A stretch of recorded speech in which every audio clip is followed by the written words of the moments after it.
Hello' বন্ধু, current আছামলৈ স্বাগতম।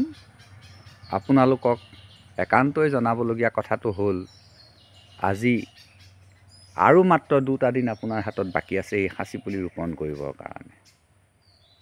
Hello' বন্ধু, ঠিকেই শুনিছে, আৰু মাত্ৰ 2টা দিন আপোনাৰ হাতত বাকী আছে সাঁচি পুলি ৰোপণ কৰিবলৈ।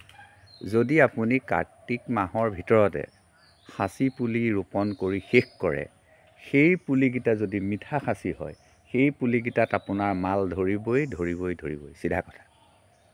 তাকে নকৰি যদি আপুনি বিভিন্ন সময়ত পুলি ৰোপণ কৰি থাকে, তেতিয়াহ'লে আপোনাৰ সাঁচি গছত আপুনি মূৰে কপালে হাত দিবলগীয়া অৱস্থা এটা সৃষ্টি হয়। এইটো এটা অতি সাংঘাতিক গোপন তথ্য। আপুনি যদি আহাৰ শাওনত ধান নলগায়, আহিন মাহত যদি ধান লগায়, তেতিয়া আপুনি কেতিয়াও সুফল পাব নোৱাৰে। ঠাই বিশেষে পাৰে, কিন্তু ক'ত পাৰে, নদী কাষৰীয়া জেগাত, পলস থকা জেগাত আহিন মাহত ৰুলেও হ'ব। কিন্তু আমাৰ বাকীখিনি ঠাইত আপুনি যদি আহিন মাহত ৰোপণ কৰিবলৈ যায়, তেতিয়া আপুনি ধান নাপায়, খাটাং কথা। ঠিক তেনেকৈ আপুনি আহিন মাহতে কলপুলি ৰুব লাগিব, আহিন মাহতে আপুনি চাহপুলি ৰুব লাগিব। বিশেষকৈ আপুনি সাঁচি পুলি এই কাতি মাহতে ৰুই শেষ কৰিব লাগিব। আৰু মাত্ৰ 2টা দিন আছে। এই 2টা দিনত যদি আপুনি পাৰে 10টা সাঁচি পুলি ৰুৱক, আৰু সেই 10টা সাঁচি পুলিত যদি আপুনি লাখ টকা নাপায়, তেতিয়াহ'লে আপুনি মোৰ ভিডিঅ' চোৱাটো বন্ধই কৰি দিব। একেবাৰে খাটাং কথা। কাৰণ আমি সময়ৰ কাম যদি সময়ত নকৰোঁ, কেতিয়াও আমি সুফল পাব নোৱাৰোঁ। মই ভিডিঅ'টো বেছি দীঘলীয়া নকৰোঁ। এইবিলাক আপুনি সাঁচি গছ দেখি আছে, এই সাঁচি গছবিলাক কিন্তু মোৰ কাতি মাহত ৰুৱে। মই সাধাৰণতে কাতি মাহতে ৰুওঁ।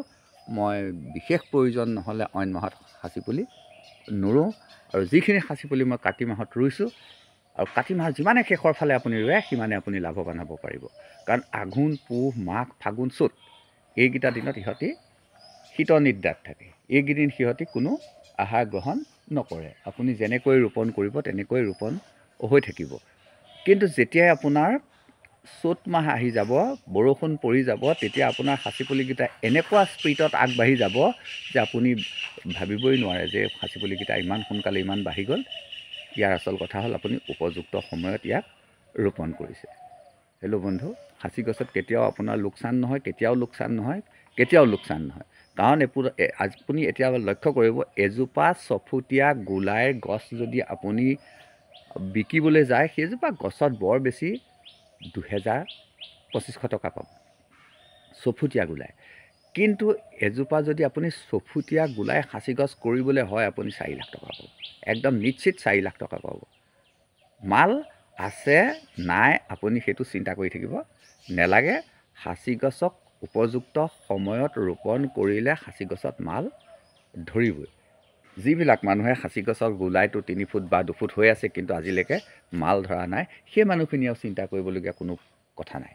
অতি সহজে একেবাৰে পখিলা নপৰিলেও সেইজোপা গছত 80,000 বা লাখ টকা পোৱাৰ ব্যৱস্থা আছে। মই দিম, আপুনি মাত্ৰ ডাঙৰ কৰক। কাৰণ মই এতিয়া সাঁচি গছৰ ওপৰত ভিডিঅ' দি থকা মাত্ৰ 3 বছৰ হৈছে। এতিয়া আপোনালোকৰ গছবিলাক যদি মই ভিডিঅ' দিয়া সময়ৰ পৰাই ৰোপণ কৰিছে, এতিয়া বৰ বেছি গোলাইটো 1 ফুট হৈছে।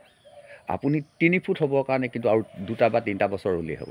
কাৰণ পুলিটো ডাঙৰ কৰিবলৈ যিমান সময় লাগে, ডাঙৰ হোৱাৰ পিছত তাক ডাঙৰ হ'বলৈ কিন্তু বেছি সময় নালাগে, পটাপট ডাঙৰ হৈ যাব। হেল্ল' বন্ধু, নিশ্চিন্ত মনে আপুনি এই 2টা দিনতে, আপোনাৰ আৰু হাতত মাত্ৰ 2টা দিন আছে, এই 2টা দিনৰ ভিতৰতে আপুনি 2-এটা সাঁচি পুলি ৰোপণ কৰক। আৰু আপুনি এই সাঁচি গছৰ পৰা যিটো প্ৰফিট হয়, এই প্ৰফিট ল'বৰ কাৰণে ৰৈ থাকক। কোনো চিন্তা কৰিব নালাগে, আপোনাৰ গছত মাল ধৰিবই। হেল্ল' বন্ধু, আৰু বিশেষ দীঘলীয়া নকৰোঁ।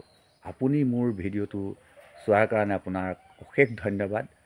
যিসকলে মোৰ ভিডিঅ'টো বা মোৰ ভিডিঅ'বিলাক পচন্দ নকৰে, তেখেতসকলে নিশ্চয় তথাপিতো চাব, এটা লাইক কৰিব। মোৰ 10টা কথাৰ ভিতৰত কিন্তু আপুনি এটা কথা মানি ল'বই লাগিব, সেই কথাটোৱে কিন্তু আপোনাক বহুত উপকাৰ কৰিব। যদি মোৰ কিবা ভুল ভ্ৰান্তি হৈছে, আপুনি কমেণ্টত জনাই দিব। ময়ো আপোনাৰ কমেণ্টটো খুব আগ্ৰহেৰে পঢ়িম।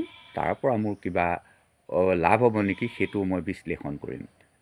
আজিলৈ আহোঁ, বহুত বহুত ধন্যবাদ জনাই আজিলৈ বিদায় মাগিছোঁ। ধন্যবাদ।